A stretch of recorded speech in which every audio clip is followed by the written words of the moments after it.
Assalamualaikum dan salam sejahtera. Sejak diperkenalkan pada 2003, rokok elektronik atau e-rokok menjadi topik perdebatan hangat sehingga ke hari ini.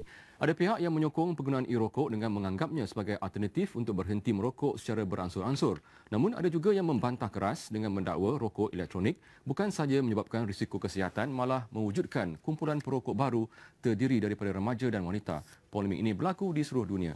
Ada negara yang telah pun mengharamkan rokok elektronik seperti Singapura, Norway dan Brazil oleh kerana terdapat banyak dakwaan yang tidak jelas tentang buruk baik e-rokok. Apakah ini cara terbaik untuk menangani ketagihan merokok? Untuk membincangkan isu ini, soal jawab menjemput Tan Sri Profesor Zulkifli Abdul Razak, Naib Chancellor Universiti Antarabangsa Al-Bukhari, Dr. Zariha Muhammad Zain, Penasihat Teknikal Pertubuhan Tindakan Wanita Malaysia bagi Kawalan Tembakau dan Kesihatan MyWash, dan saudara NV Subarau, Pegawai Pendidikan Persatuan Pengguna Pulau Pinang, KEP. Selamat datang ke studio, Tan Sri.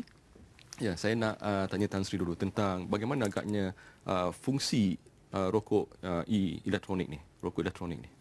Seingat saya ya, konsep e-cigarette ni ataupun elektronik cigarette ni bermula daripada perdebatan apabila kita berbincang tentang kemudaratan merokok, khususnya dari aspek keracunan ya, dan juga dari segi aspek asap ataupun merokok secara sekunder ni. Pada ketika itu saya masih teringat sudah ada ura-ura ataupun konsep yang mengutarakan bahawa kalau kita boleh kurangkan misalnya bahan-bahan bahaya dalam tembakau ataupun kurangkan pengeluaran asap, mungkin rokok ini boleh dapat diterima dengan lebih ramai oleh masyarakat. Kerana tumpuan debat pada hari itu adalah dalam aspek dua ini. So sudah tentunya dalam 2003 ini apabila tercetusnya konsep ini menjadi satu realiti, nanti Dr. Cik Subarau akan tunjukkan apa rupanya. Ternyata bahawa sekarang ini kita boleh menghisap rokok tanpa mengeluarkan asap. Dia menggunakan wap misalnya, dan ini menjadi satu hujah kepada orang yang hendak mempromosi tabiat merokok ini bahawa ianya lebih selamat daripada rokok tradisional. Dan juga dalam asal ini, dalam usaha ini juga dia dapat mengurangkan bahan-bahan kimia yang dulunya digunakan dalam tembakau, misalnya pencuci lantai, pencuci tandas. Sekarang ini 400 bahan kimia yang dikatakan rokok itu sudah dapat dikurangkan. Jadi dah ada konsep yang mengatakan bahawa rokok elektronik ini lebih bersih daripada rokok tradisional. Tapi soal yang utama bagi saya, adakah ini satu bahan yang boleh mengurangkan ketagihan? Pasal soal pokok bagi tembakau bagi saya adalah bahan ketagihan itu yang penting. Yang lain itu macam sampingan seolah-olah. Ternyata pada saya bahawa soal ini belum dapat kita selesaikan dalam adanya rokok elektronik ini. Walaupun yang aspek-aspek lain mungkin boleh dikurangkan. Caranya saya rasa adalah dengan menggunakan teknologi-teknologi baru. Menggunakan misalnya bahan-bahan kimia lain yang dapat dibakar secara diperhangatkan dan mengeluarkan wap-wap yang tertentu yang boleh kita hidu. Jadi tabiat menghidu itu masih ada, seolah-olah macam kita menghisap rokok biasa juga. Jadi Dr. Zahira, adakah ada apa-apa kajian dilakukan bahawa e-rokok ni memang boleh mengurangkan tabiat merokok? Sebenarnya apabila semasa ia dikeluarkan memang tak ada kajian lah. Kemudian apabila ia mula menular, semasa itulah beberapa institusi penyelidikan lakukan kajian, tapi masih lagi tidak memadai untuk kita meletakkan sesuatu itu sama adanya ianya berkesan atau tidak, atau selamat atau tidak. Masih lagi kajian, masih banyak lagi yang perlu dijalankan. Tentu sekali kajian-kajian ini berlaku di luar negara. Di Malaysia sendiri saya rasa belum ada kajian yang khusus tentang e-rokok ini, tentang kesannya dari segi kesihatan, sama ada tentang kaitannya dengan ketagihan yang sama ada ianya serupa dengan rokok dan sebagainya. Semua tu masih perlu dikaji lagi. Bagaimanapun memandangkan aspek-aspek tertentu yang agak membimbangkan. Pihak Pertubuhan Kesihatan Sedunia telah pun memutuskan beberapa ketentuan tentang e-rokok ini, yang mana mereka tidak menggalakkan, tetapi pada masa yang sama tak ada keputusan untuk membuat keputusan tentang pengharaman dan sebagainya, dan ianya terletak kepada negara-negara masing-masing untuk membuat penentuan itu. Jadi bagaimana pula dengan pandangan Persatuan Pengguna CAP sendiri, Cik Suboro? Ya, kita ada buat satu kajian di Pulau Pinang selepas seorang guru disiplin melaporkan kepada kami, iaitu ada 50 pelajar di satu sekolah saja mengisap e-rokok ini. Dan selepas itu kami telah melawat beberapa sekolah menengah dan dapat banyak budak sekolah menggunakan e-rokok ini. Kita kena tahu rokok adalah satu tabiat. Itu adik. Kita tak mau e-rokok ke atau mana rokok pun. Dan untuk e-rokok ini para pelajar belanja RM150 sebulan. So mana mereka dapat duit? Mungkin mereka tipu daripada ibu bapa ke, atau parents bagi dia duit untuk beli buku ke, tuition ke. So mereka belanja banyak ni. Dan lebih kurang 6 hingga 8 orang guna untuk satu e-rokok. Yang e-rokok ini dia guna untuk 6 hingga 8 orang, dan mereka belanja dia kongsi. Dan mungkin mereka kata ini adalah bau buah-buahan. Ini adalah seperti arak. Sekarang arak pun ada bir dan stout, tapi sekarang arak yang baru ialah dengan rasanya buah-buahan, fruit flavor. So ini seperti rokok pun seperti ini juga. So pandangan CAP adalah e-rokok mesti kena haram. Kalau negara Brazil, Norway, Colombia, Panama dan Singapura dan Uruguay boleh diharam, kenapa Malaysia tak boleh haram? Di Singapura, di Perancis dia melarang untuk e-rokok di tempat awam. Jadi apa pandangan Tan Sri kalau katakan CAP mencadangkan supaya dia diharamkan? Jadi apa pandangan Tan Sri? Saya balik kepada soal asas lah. Soal asasnya, kalau kita haramkan e-rokok ini, bolehkah kita membentras tabiat merokok itu secara keseluruhan? Kalau tidak, kita hanya mengambil satu masalah, dan masalah yang lebih besar kita tidak tangani. Jadi saya kalau setuju nak mengharamkan e-rokok ini, kita mesti lihat juga bagaimana kita boleh mengekang penggunaan rokok-rokok tradisional ini dengan lebih berkesan. Dan ini banyak contoh di negara-negara lain, Singapura, Australia, Thailand. Semua ini menggunakan kaedah-kaedah kekangan yang lebih ketat daripada Malaysia. Jadi ada logiknya kalau kita mengharamkan ini, dan yang lain juga kita kawal dengan seketat-ketatnya. Kalau kita hanya haram ini, yang lain tidak diharamkan, orang ini akan berbalik-balik kepada soalnya soal ketagihan. Soal ketagihan ini mampu meretasi apa saja, sampai kalau kita ambil dadah, kadang-kadang tai lembu pun boleh digunakan pasal dia ketagihan. Jadi soalnya mesti dilihat secara perspektif yang lebih menyeluruh, supaya kita tidak hanya menyelesaikan satu masalah, tetapi masalah lebih besar tidak dapat kita kekang. Jadi bagi Tan Sri, mungkin Tan Sri berpandangan rokok tetap rokok lah. Rokok tetap rokok. Apa rupanya, apa namanya, bagaimana bentuknya, dia masih mendatangkan mudarat yang kita semua tidak mahu. Bagaimana pandangan doktor pula? Saya sebenarnya memang bersetuju dengan Prof. Zul, sebab bagi saya isu tentang e-rokok ini sebenarnya kalau kita banding dengan rokok tradisional, ia jauh lebih bersih dari segi penyampaian bahan ketagihan iaitu nikotin tu kepada pengguna, berbanding dengan rokok biasa. Ya, dulu Prof memang 4,000, sekarang dah jadi 7,000 mengikut WHO. Ia mempunyai 7,000 bahan kimia beracun yang dikeluarkan bersama dengan asap rokok itu. Jadi kita tidak boleh fokuskan isu e-rokok ini, dan yang menjadikan isu sebenar iaitu rokok itu dikelabukan dengan isu yang baru ini. Sedangkan lebih penting kita mesti mengawal rokok tradisional ni. Kita mesti adakan peruntukan undang-undang yang sangat ketat, seperti mengadakan seperti negara lain macam Australia telah memperkenalkan generic packaging ataupun plain packaging. Dia tak ada lagi warna-warna. Dia punya amaran tu besar. Lepas tu dia ada kawalan-kawalan yang lain, tak boleh. Macam di Malaysia masih lagi terdedah kalau masuk dalam kedai membeli bahan-bahan lain, dekat cashier tu ada di dinding tu rokok saja. Di negara-negara lain seperti Thailand semua itu semua tak ada. Jadi kita mesti lakukan itu, mesti adakan undang-undang yang sangat ketat, barulah kita kalau nak haramkan. Selagi kita tak buat itu semua, pengharaman ini hanya sekadar macam melepaskan batuk lah bagi saya. Pasal yang isu besar tu penting. Tapi bukannya sama sekali, saya tidak sama sekali Encik Sebara yang saya nak ini dipromosikan.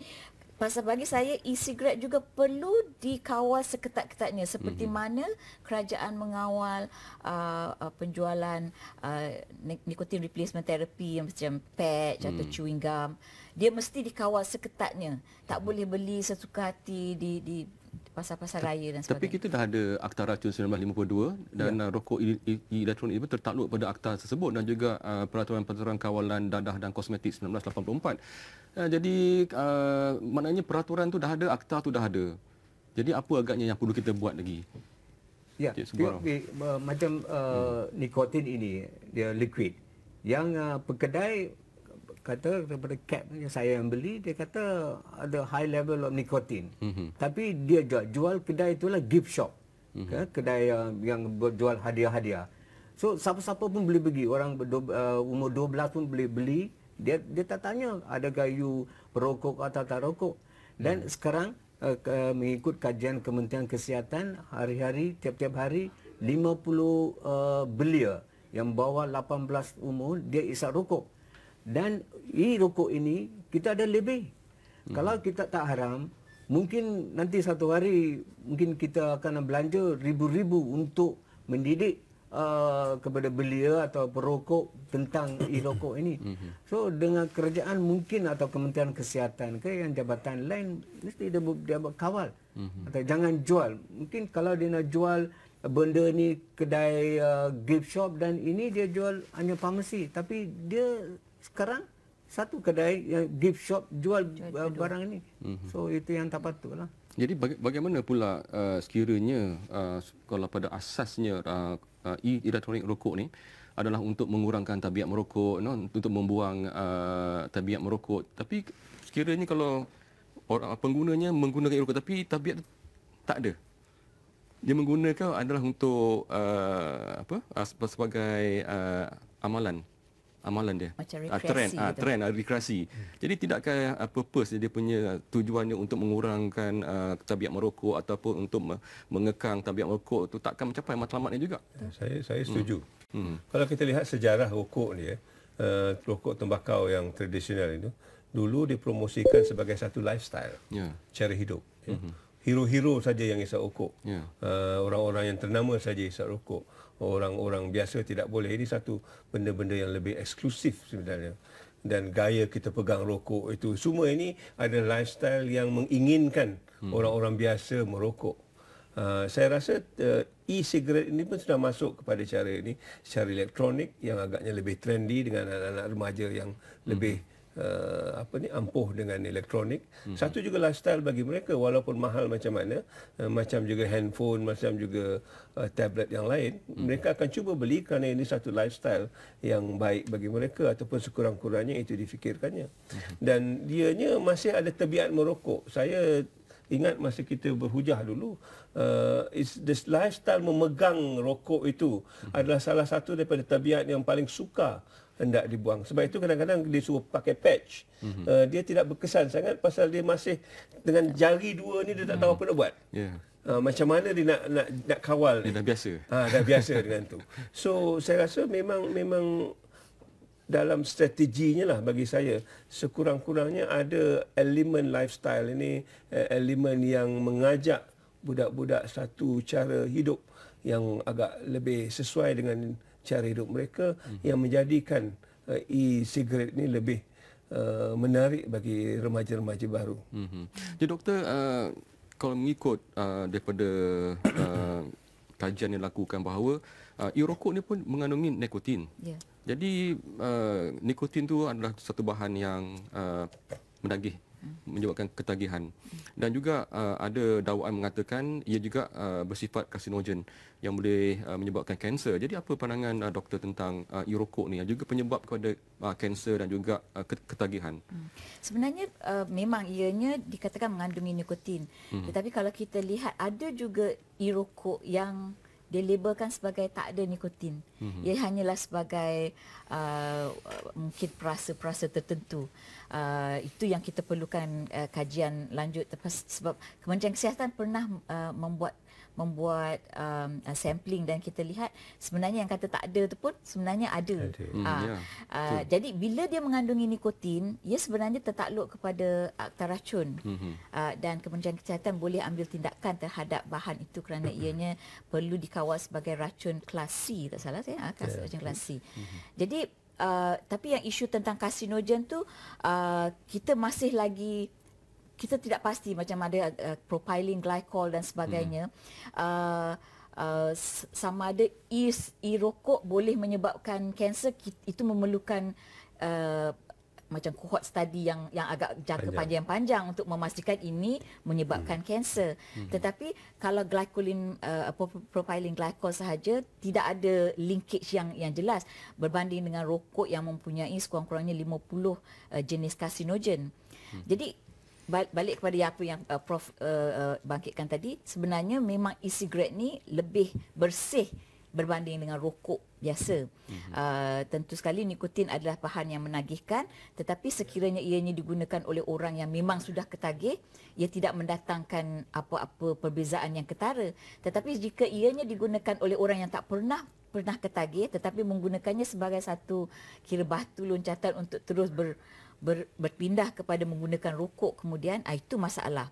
Selain daripada itu, orang yang memang merokok, sebab buat masa ni peraturan-peraturan kawalan hasil tembakau melarang merokok misalnya di kapal terbang, di tempat-tempat tertentu. Ianya tidak terpakai untuk e-cigarette sebab ia bukannya menghasilkan asap rokok. Ia bukannya rokok pun. Kalau ikut takrifan daripada undang-undang yang sedia ada, ia tidak termasuk. Jadi sekiranya seseorang itu adalah penagih nikotin, maka bila dia tidak berada di kawasan larangan, dia menghisap rokok. Lepas tu bila dia masuk ke kawasan larangan, dia tak hisap rokok tetapi dia hisap nikotin daripada e-cigarette. Yang itu adalah sangat mencabar undang-undang yang sedia ada. Jadi kerana atas alasan itu juga WHO merasakan bahawa e-cigarette ni perlu dikawal seketatnya, dan negara-negara perlu membuat keputusan yang selarilah untuk mengatasi masalah tu. Ya. Jadi doktor, profesor dan juga Encik Suboro, kita akan bincang lagi tentang penguatkuasaan ni dalam segmen kedua, dan kita berehat seketika dan jumpa lagi selepas ini.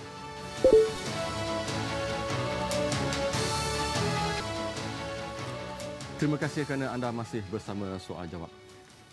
Doktor, tadi doktor ada menyebut tentang kawalan to regulate tentang e-rokok ni. Jadi boleh doktor jelaskan lagi macam mana kita nak regulate atau kawal e-rokok ni? Okey, e-rokok ini buat ketika ini ia tidak termasuk sebagai takrifan rokok, maka ia tidak dikawal di bawah peraturan-peraturan kawalan hasil tembakau, yang mana ianya dibuat di bawah Akta Makanan. Tetapi ianya sebab ia mengandungi nikotin, maka nikotin itu terkawal di bawah Akta Racun, di mana apabila nikotin sesuatu bahan itu mengandungi nikotin, iaitu yang terkawal di bawah Akta Racun, ianya tertakluk kepada keperluan untuk preskripsi. Sebab dalam Akta Racun itu nikotin adalah bahan racun kawalan, kecuali nikotin yang terdapat di dalam rokok, sebab ianya dikawal di bawah peraturan-peraturan kawalan hasil tembakau. Jadi sebenarnya kawalannya mesti di bawah Akta Racun dan di bawah bahagian farmasi di Kementerian Kesihatan. Kalau peraturan-peraturan kawalan hasil tembakau ialah di bawah bahagian kawalan penyakit. Itu berbeza sedikit dari segi penguatkuasaannya. Di bawah Akta Racun, penguatkuasanya adalah pegawai berkuasa di dalam bahagian farmasi. Jadi untuk e-cigarette ni, kerana ianya adalah dia mempunyai dua bahagian tadi Cik Sabara tunjukkan. Dia ada device dia yang sebenarnya dijual bersama dengan nikotin, liquid ataupun dalam bentuk macam filter. Ada dua jenis. Yang filter ataupun liquid itu yang mengandungi nikotin itu adalah tertakluk kepada akta racun, dan mereka yang nak beli seharusnya mendapat preskripsi doktor untuk membelinya. Tapi buat masa ni kedua-dua bahan device dan juga nikotin itu boleh dijual bersama di mana-mana. Kita dah lihat banyak kios-kios. Jadi itu Kementerian Kesihatan perlu, bahagian farmasi perlu kuat-kuasakan memastikan kalau siapa nak beli itu beli device mungkin tak terkawal, tetapi nak beli yang nikotin tu perlu mendapat preskripsi doktor. Jadi Cik Suboro nak menambah. Ya, tadi yang doktor kata kalau liquid ini dikawal prescription atau tempat farmasi, dan sekarang pekedai ini dia tak jual nikotin ini, dia jual dalam device, dia sudah masuk nikotin ini. So apabila you beli rokok ini device ini, so terus masuk. So dia pun dah ada taktik lah macam mana nak jual. So dia larikan daripada kawalan dan dijual dalam benda dan ini. So itulah kami mengesah ke Kementerian Kesihatan ataupun kementerian lain. Kita sudah keluarkan kenyataan ini sudah 2 minggu sampai sekarang. Tidak ada apa-apa tindakan yang diambil oleh mana-mana pihak yang ambil tindakan ke atas, siapa penjual ke atau pembeli. Kalau Singapura boleh haram dua-dua ambil tindakan, pembeli dan penjual, kenapa Malaysia tunggu lagi? Kita kena ambil tindakan terus. Jangan tunggu sampai dia nak bincang dalam parlimen ke atau high level ke. Kita selepas itu kami kena adakan banyak orang perokok baru e-cigarette ini. Jadi ada pandangan mengatakan bahawa e-rokok ni adalah alternatif kepada rokok konvensional yang biasa yang berasapnya. Oleh kerana cukai yang tinggi yang dikenakan ke atas rokok-rokok biasa ni. Jadi orang mengambil e-rokok ni sebagai satu alternatif kepada rokok biasa ni. Jadi apa pandangan itu ialah alasan daripada perokok lah. Sebab mungkin mereka dapat ini tidak ada bau. Ini tidak ada bau buah-buahan. Dan mungkin perokok dikata saya reject dan rokok dan pergi ini. Tapi kita kena pandang lain.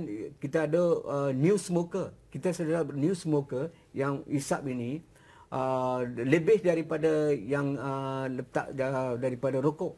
Sebab rokok ini diisap oleh budak-budak dari 12 tahun. So kita ada banding tengok dia naik, ini dia kurang, mungkin dia kurang. Tapi alasan yang beri adalah tak setuju, kita tak setuju. Sebab mungkin dia benci. Kalau mereka benci ini selepas 10 tahun, 20 tahun, mungkin mereka akan pergi ke bahan yang atau bahaya, atau ganja ke atau morfin ke. Ada yang mengatakan bahawa kalau kita merokok 100 kali, dia seolah-olah merokok 33 kotak lebih kurang. Apa yang saya dipahamkan. Adakah Encik Suboro setuju dengan tu? Tak, sebab mereka habiskan ini dalam 2 hari. Walaupun rokok dia mungkin sehari, ini sebab kongsikan oleh 8 orang. So definisi habis cepat.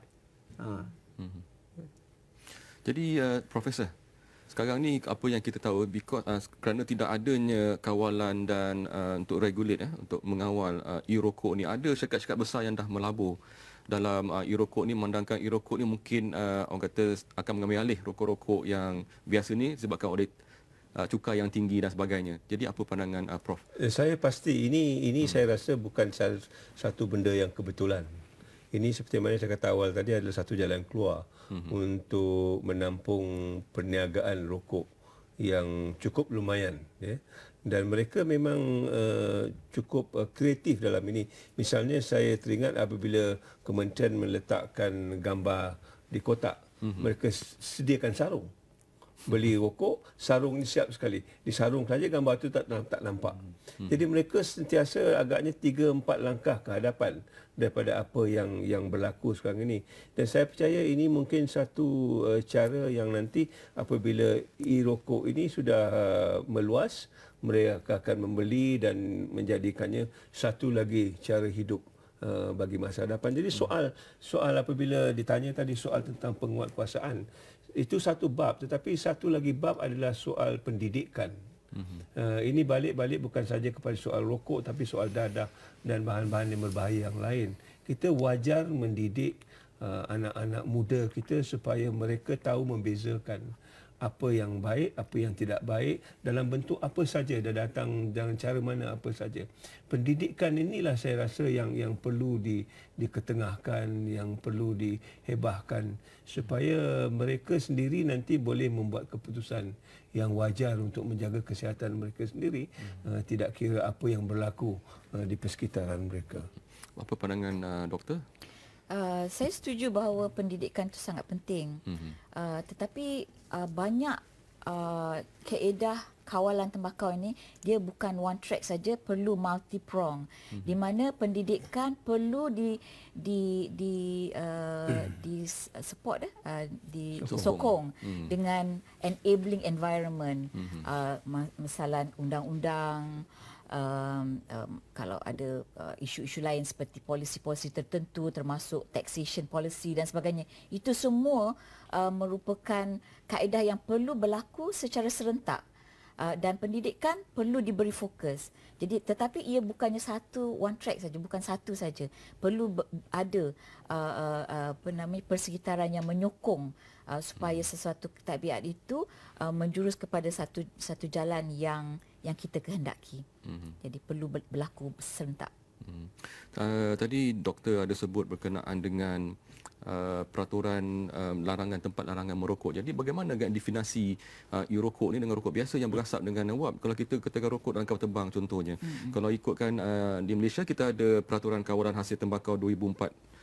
Di mana kita dah kategorikan 21 kawasan sebagai tempat larangan merokok. Jadi agaknya kalau kita gunakan e-rokok ni mungkin ada konflik di situ. Memang ada konflik sebab yang saya kata tadi, peraturan-peraturan kawalan hasil tembakau tidak merangkumi definisi rokok itu, tidak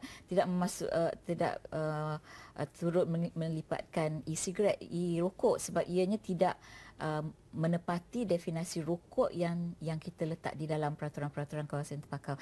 Peraturan-peraturan kawalan hasil tembakau mendefinisikan rokok sebagai tembakau yang dibalut dengan kertas, tapi e-cigarette tidak begitu. Jadi maka sekiranya seseorang itu menghisap e-cigarette, menghasilkan wap walaupun kelihatan seperti asap rokok, tetapi sekiranya nak tangkap, dia boleh challenge lah, dia boleh mencabar bahawa dia sebenarnya tidak menyalahi undang-undang dan peraturan-peraturan kawalan tembakau tu. Jadi kalau sekiranya kita nak pastikan kawasan larangan itu turut melibatkan e-cigarette, pindaan perlu dilakukan di undang-undang peraturan-peraturan itu supaya ia melibatkan asap yang dihasil daripada e-cigarette juga. Tapi orang kata e-cigarette ni dia tak ada asap, dia vapor, dan vapornya pula tidak mengandungi bahan-bahan beracun, itu dawaan. Jadi apa pandangan doktor?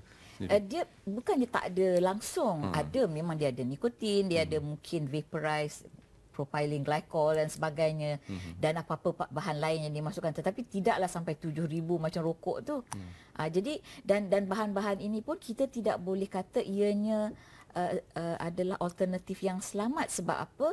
Apabila sesuatu bahan seperti yang saya kata tadi masuk terus ke dalam paru-paru, ia boleh menyebabkan kerosakan yang kita perlu jalankan kajian yang lebih lanjut.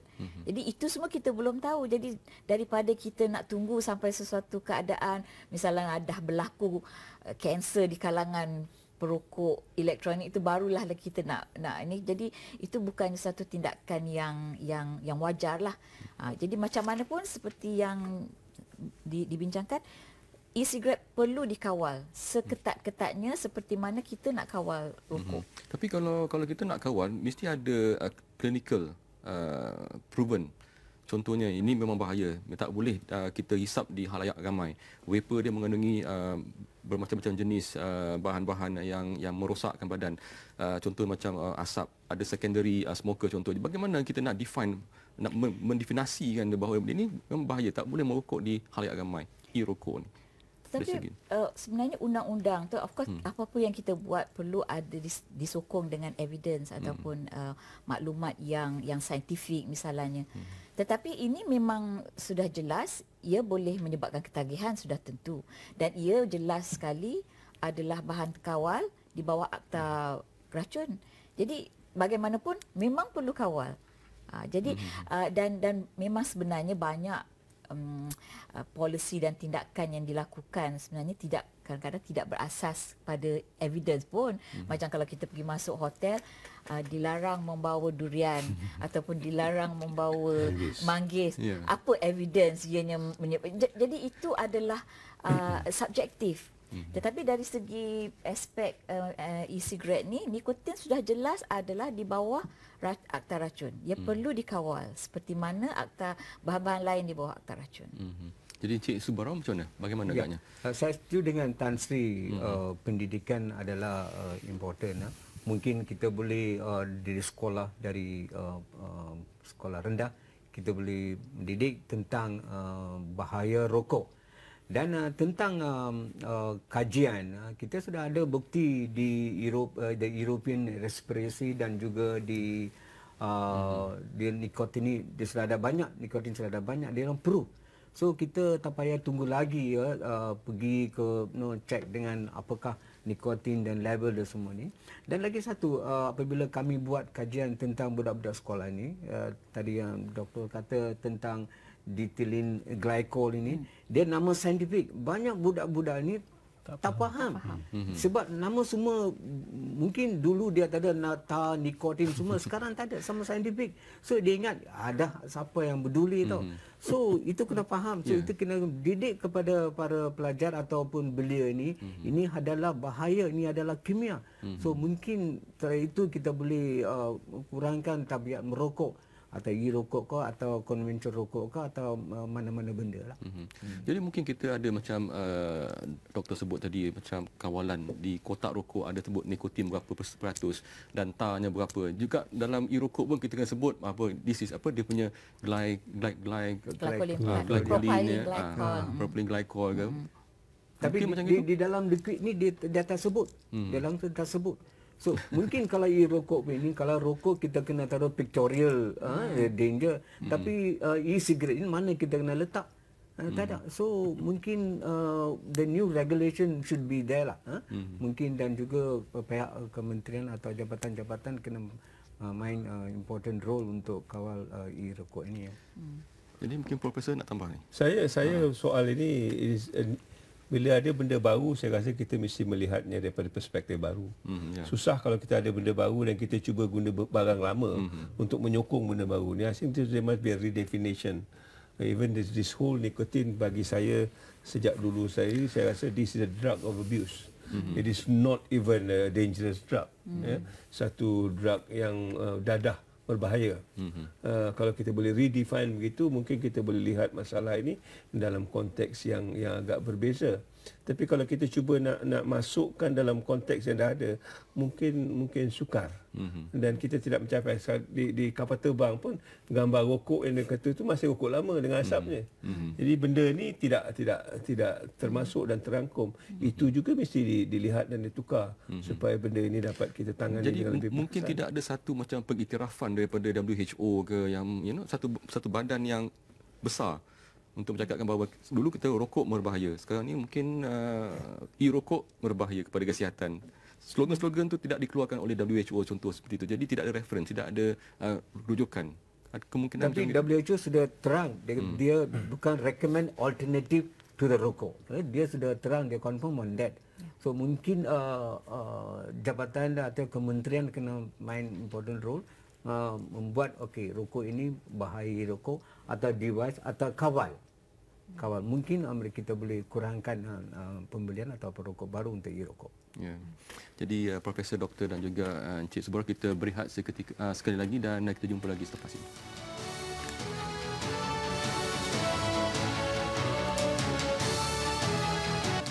Anda masih bersama saya, Nasharuddin Tajuddin, dalam rancangan Soal Jawab. Ahli panel sekalian, tadi kita dah bincangkan berkenaan dengan e-rokok. Yang ciri-cirinya adalah ada flavor, ada perasa. Jadi satu lagi ni adalah shisha, yang juga kita tengok dia punya, kalau tengok dia punya ciri-ciri pun ada juga perasa dan bersifat rokok juga. Jadi baru-baru ini Jabatan Agama Islam Negeri Perlis telah mengharamkan shisha. Jadi apa agaknya pandangan doktor Tentang pengharaman itu? Saya sangat bersetujulah tentang pengharaman itu sebab dari perspektif kesihatan ianya sangat memudaratkan. Ia sebenarnya mengandungi tembakau. Kalau kita lihat aparatus shisha itu, ia mempunyai satu mangkuk di mana diletakkan bahan muasal dia panggil, yang mengandungi tembakau dan perasa buah-buahan, anggur dan sebagainya, dan lepas tu dia dibakar, meletakkan arang di atasnya dan asap tu dihisap melalui air. Jadi bahan tembakau apabila dibakar mengandungi bahan-bahan racun yang seperti mana rokok dibakar, dan air itu tidak menyaring racun-racun itu. Mungkin sekadar kalau sedikit pun menyaring partikel-partikel yang besar-besar. Tetapi kalau gas dan bahan kimia yang kecil tu boleh lagi, dan ia menghasilkan konsentrasi karbon monoksida yang sangat-sangat tinggi. Kalau kita lihat seseorang sedang menghisap shisha, seluruh bilik itu penuh dengan asap. Dan itu adalah karbon monoksida, dan karbon monoksida ini adalah gas yang sangat beracun. Sekiranya dia dihidup oleh manusia, ia akan menyebabkan sel darah merah itu tak boleh mengambil oksigen untuk dibawa ke bahagian-bahagian tubuh yang lain, dan ianya melekat pada karbon monoksida yang menyebabkan akhirnya kita panggil hapoksia dan boleh menyebabkan kematian pada keracunan yang tahap keracunan yang tinggi. Jadi saya sangat mengalu-alukan pengharaman shisha itu. Sekali lagi, isu tentang pengharaman shisha ni ianya sepatutnya dilihat sebagai sesuatu yang bukan sebagai sesuatu yang in isolation, tetapi ia perlu dilihat sebagai satu daripada masalah yang lebih besar, iaitu rokok, tembakau pada keseluruhannya. Ya, mungkin Profesor nak tambah mungkin. Saya amat setujulah. Saya nak karbon monoksida ni untuk mungkin pendengar adalah asap yang keluar daripada exhaust kereta. Orang bunuh diri selalunya asap itu dimasukkan dalam kereta balik, ditutup cerminnya dan dihidu, kemudian dia akan mati. Begitulah shisha ni kalau kita tidak pasti. Soal sama, saya rasa kita dapat melihat mengapa shisha itu bahaya, mengapa kita tidak dapat melihat rokok itu berbahaya. Dari soalnya mengapa kita boleh haramkan shisha, mengapa tidak boleh kita haramkan. Kalau tak boleh haramkan, sekurang-kurangnya kita sekat seperti mana negara-negara lain buat. Kalau tidak, kita tidak akan menyelesaikan masalah. Dan mungkin masalah lain akan datang. Kalau kita lihat, ini satu budaya Arab, misalnya khat juga digunakan di negara Yemen misalnya.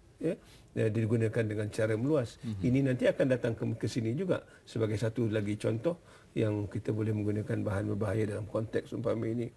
Jadi saya cukup rasa terkelanlah kalau kita tidak melihat masalah ini sebagai satu masalah menyeluruh. Dan kalau kita lihat juga dalam kajian yang dilakukan, yang ramai menggunakan adalah anak-anak Melayu, orang Islam, soal umpama ini. Jadi kalau kita ambil fatwa ini, dia patut lebih concern, lebih prihatin dalam soal yang agak lebih meluas umpama ini.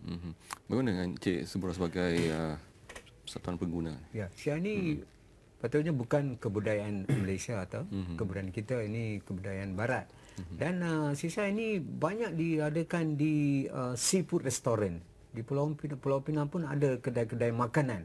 So adakah ini boleh diguna dalam kedai-kedai makanan? Sebab kedai-kedai makanan kita ada budak-budak, children, semua ada melawat. So apabila budak-budak ni bawah daripada 12 tahun, kalau dia nampak tu, mungkin selalu ditanya ibu bapa, apa ini benda. So mungkin apabila dia keluar daripada restoran, dia akan cuba. So mungkin saya mengalukan tentang negeri Perlis dan negeri, mungkin negeri-negeri lain pun kena ketat. Mana dia akan boleh gunakan di kedai makanan ke atau kedai yang asing ke.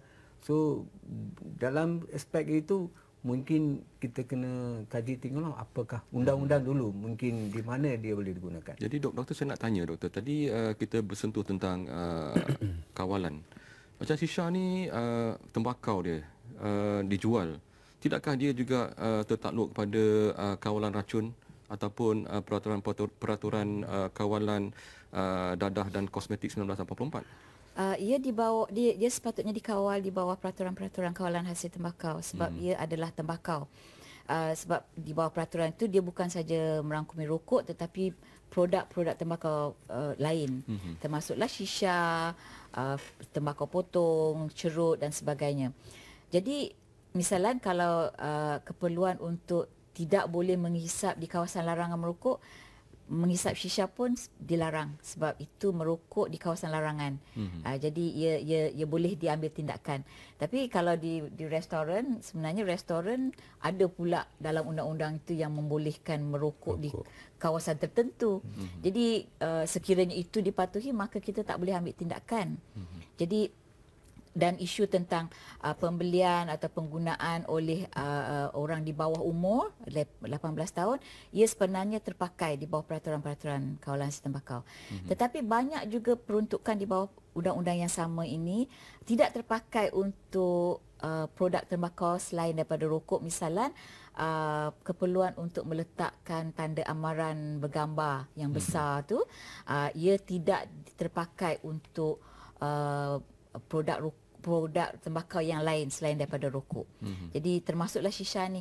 Tetapi di negara lain macam Singapura dan sebagainya, ia merangkumi bersama. Jadi kalau ada produk tembakau, ia perlu mematuhi peruntukan untuk amaran kesihatan bergambar misalnya. Jadi mereka perlu letakkan dengan cara apalah untuk mematuhi peraturan itu. Tapi buat masa ni di Malaysia peruntukan itu tidak ada dalam undang-undang kita. Dia tidak merangkumi ya. Maknanya hanya di rokok saja, di kotak rokok. Patutnya kalau shisha pun kita cakap ke shisha ni mengandungi tar dan juga nikotin berapa ya. Betul.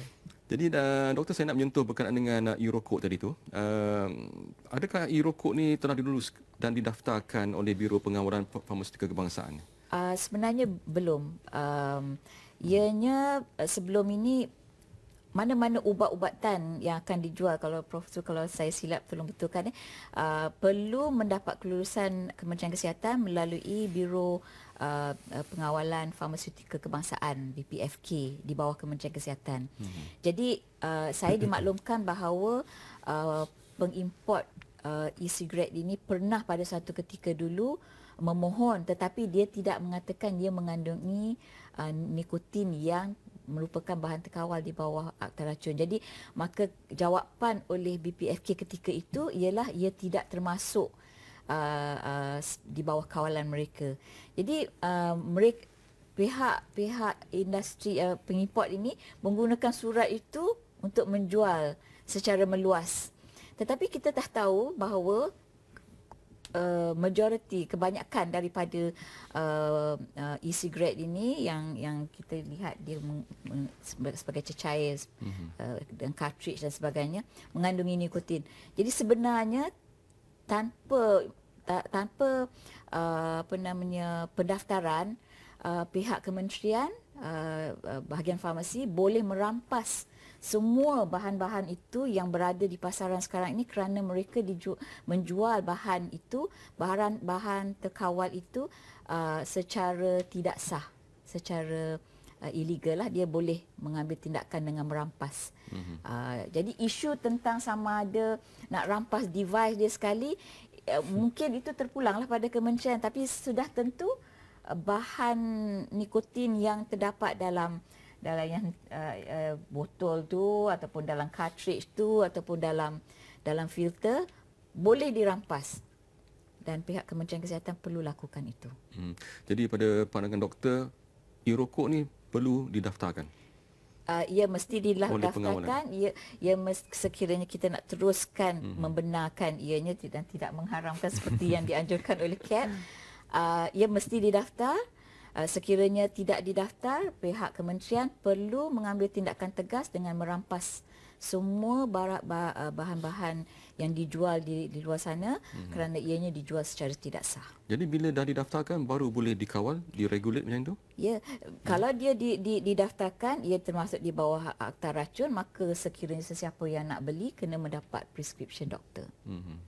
Ataupun sekurang-kurangnya ia perlu dibeli di dalam farmasi di mana boleh direkod siapa yang membelinya. Jadi daripada pandangan Encik Subarau sebagai Persatuan Pengguna yang mewakili Persatuan Pengguna, doktor ada menyebut bahawa ia perlu dikawal, tapi pada pandangan pengguna ia perlu diharamkan. Jadi bagaimana agaknya pengguna untuk macam rokok yang ada sekarang pun, kita walaupun ada kawal, dia kata bawah 18 umur tak boleh beli dan tak boleh jual single cigarette pun dia tak boleh jual. Tapi di banyak di kedai, budak-budak sekolah ini dia beli 1 batang, dia beli 2 batang, dan mereka mungkin 12 tahun atau 13 tahun. So walaupun ada di kawalan itu dan tidak di enforce lah. So mungkin pandangan cap, sebelum kita kawal atau undang-undang atau siapa yang jual, siapa yang tak boleh jual, lebih baik kita haram ikut dengan negara lain. Kalau di Singapura dia boleh haram dan dia kurangkan perokok. Dan kenapa kita tak boleh? Kalau kita nak buat kawal dan bagi undang-undang, mungkin kita akan belanja juta-juta siapa yang kita belanja sekarang untuk tanah ini. Dan walaupun kita tak kurang. So mungkin kita kena, mungkin jabatan atau Kementerian Kesihatan dan juga jabatan lain mungkin rampas mana-mana barang dan kita boleh bincang ataupun kita boleh terus bawa undang-undang. Jadi apa yang telah dilakukan setakat ini oleh Persatuan Pengguna setakat ini? Setakat ini kami didik. Kami melawat ke sekolah-sekolah dan ibu bapa dan kita jumpa guru-guru disiplin dan bagi tahu tentang bahaya ini. Dan kami juga bagi tentang rokok, bukan juga e-rokok, tentang rokok, bahaya rokok kepada budak-budak dan daripada sekolah rendah dan bagi tahu apakah dia akibat, berapa dia belanja dan baru kita boleh kurangkan tabiat merokok ni. Tapi itu di Pulau Pinang saja dia Bukan didikan seluruh Malaysia. Seluruh Malaysia. Seluruh Malaysia ya. Sudah ada program ada program, kita ada pendidikan pengguna. Dalam pendidikan pengguna ini adalah satu subjek tentang merokok dan kita juga slide show tentang bahaya rokok, apa yang kimia yang tadi doktor kata sekarang, dulu saya ingat 4,000 tapi doktor kata 7,000 teruk lagi. Tidakkah macam program itu dijalankan bersama dengan Kementerian Kesihatan contohnya untuk mendapatkan lebih berkesan lagi? Ya, CAP kerja masa sekarang CAP kerja dengan Kementerian Kesihatan dan juga Jabatan Kementerian Pendidikan. Mungkin kita boleh bincang dengan pihak berkuasa dan untuk mengadakan beberapa aktiviti lah. Jadi sebelum kita ke akhir rancangan ni, apa agaknya kesimpulan yang boleh Profesor berikan terhadap e-rokok ni? Ini saya rasa cerita lama dalam bentuk baru lah. Tapi saya rasa bagi kita tidak ada kelangsungan dalam tindakan-tindakan yang kita lakukan. Saya sendiri dengan Dr. Zariha telah berkecimpung ini mungkin dia lebih lama, mungkin 2 dekad, 3 dekad.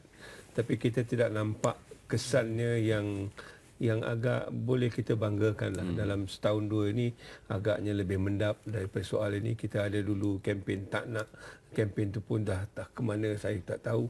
Dan sekarang ni dah muncul pula satu lagi isu baru, isu lama belum kita selesaikan. Kalau kita lihat negara-negara jiran yang boleh membentas ini dengan lebih berkesan kerana mereka mempunyai asas yang lebih jelas dan to take on to the next step bagi mereka tidak sukar. Bagi kita yang di bawah ni pun belum selesai lagi, ada pula masalah baru dan jawapan akan dikaji ni kadang-kadang bagi saya sebagai satu alasan untuk memperpanjangkan masalah. So mesti ada satu azam, mesti ada satu iltizam supaya kelangsungan ini, kerana ini melibatkan nyawa. Kita mati setahun berapa ribu sekarang ini? Lebih kurang kalau di seluruh dunia 6 juta setahun. Malaysia, Di Malaysia lebih daripada 10,000 sekarang. Dan ini anak-anak muda. Kalau Malaysia bercakap tentang membangunkan negara wawasan 2020, kita memerlukan tenaga-tenaga ini. Mengapa mereka membazirkan nyawa mereka kerana tidak ada kelangsungan bagi pihak kita? Saya rasa ini bukan satu alasan yang baik dan bijak bagi negara seperti Malaysia. Jadi doktor, secara ringkasnya macam mana? Saya pun bersetuju dengan Prof Zul. Kita perlu meletakkan satu komitmen yang tinggi. Kementerian Kesihatan, saya pernah bekerja di Kementerian Kesihatan.